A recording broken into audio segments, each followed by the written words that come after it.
오늘 우리에게 주신 하나님의 말씀은 출애굽기 33장 1절에서 11절 말씀입니다.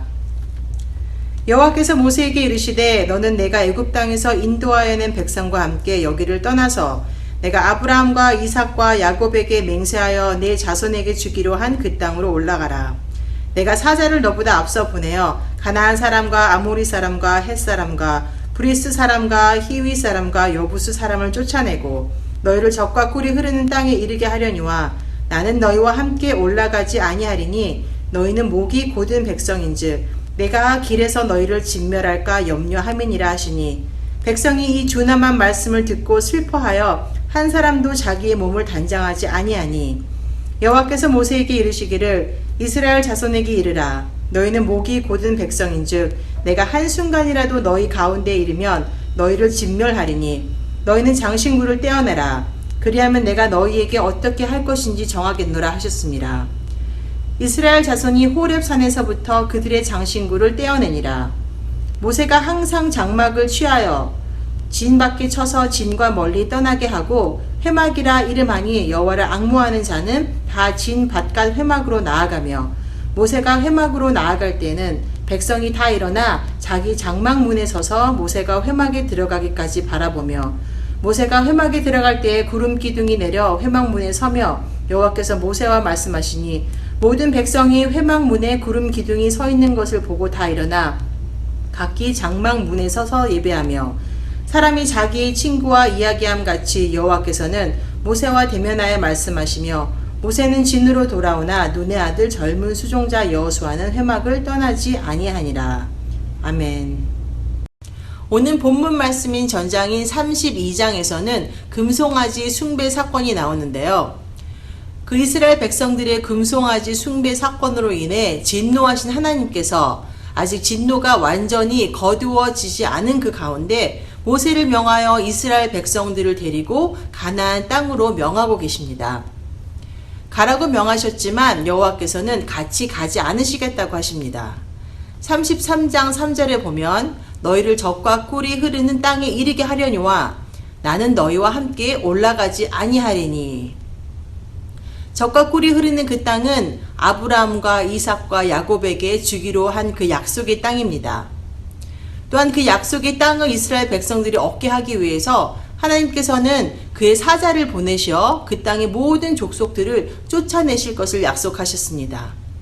이 말씀은 비록 이스라엘 백성들이 우상 숭배라는 엄청난 죄를 범하였지만 하나님의 약속은 변하지 않음을 보여주는 것입니다. 뿐만 아니라 신실하신 하나님의 사랑을 보여주는 것입니다.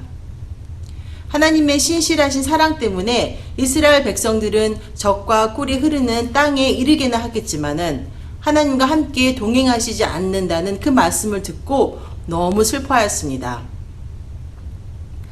그 말씀을 듣고 슬퍼하여 한 사람도 그 몸을 단장하지 아니하였다고 합니다.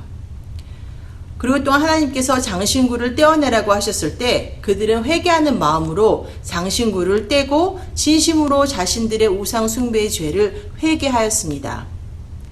당시 장신구에는 각종 형태의 신상들이 새겨져 있어서 알게 모르게 우상 숭배에 큰 영향을 미쳤습니다. 그래서 과감하게 그것을 제거하라고 한 것입니다.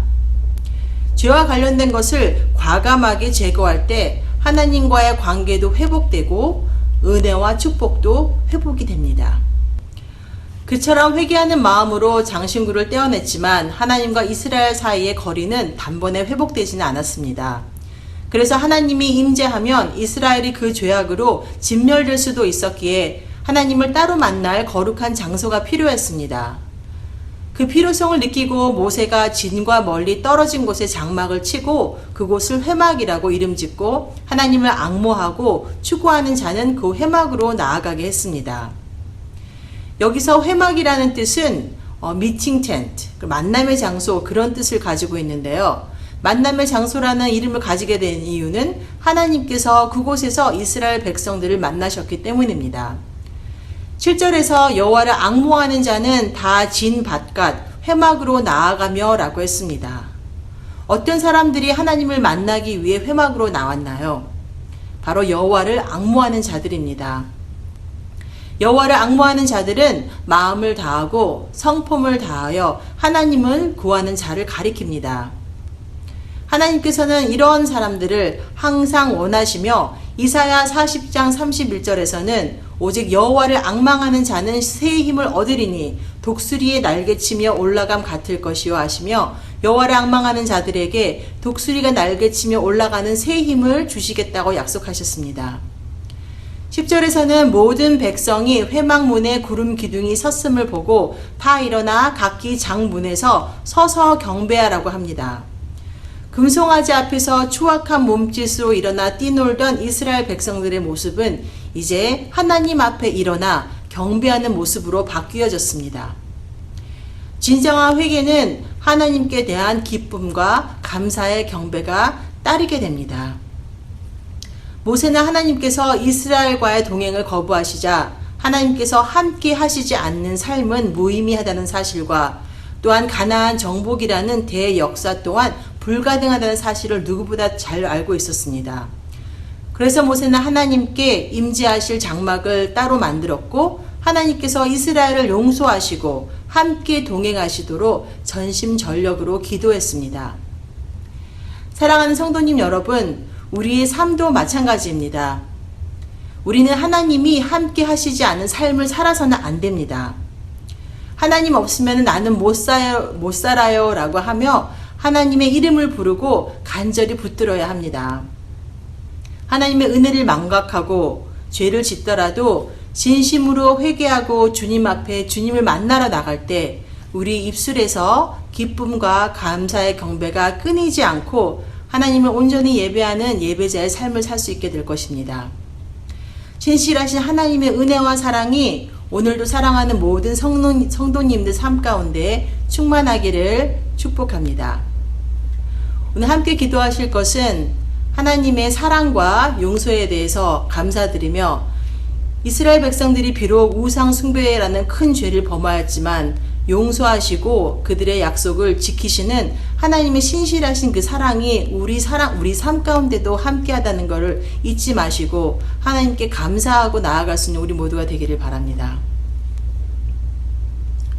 사랑의 하나님 아버지 감사합니다. 우리가 어디서 무엇을 하든지 우리와 늘 함께 하시는 주님의 은혜를 주님 감사드립니다. 하나님 아버지 주님을 앙모하며 주님을 사모하며 주님과 늘 동행하는 삶을 사는 우리 모두가 될 수 있도록 도와주시옵소서.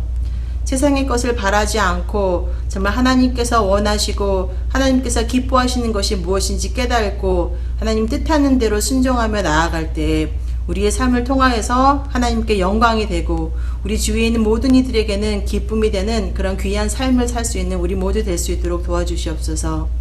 알게 모르게 지은 모든 죄들을 주님께서 깨끗이 용서해 주시고 날마다 우리와 함께 동행하시는 하나님의 임재하심을 잊지 않고 오늘 하루도 감사와 기쁨의 찬양이 끊이지 않는 그런 귀한 삶을 사는 우리 모든 성도님들 될 수 있도록 주님 축복하여 주시옵소서. 이 모든 것 감사드리며 주 예수 그리스도 이름으로 간절히 기도합니다. 아멘.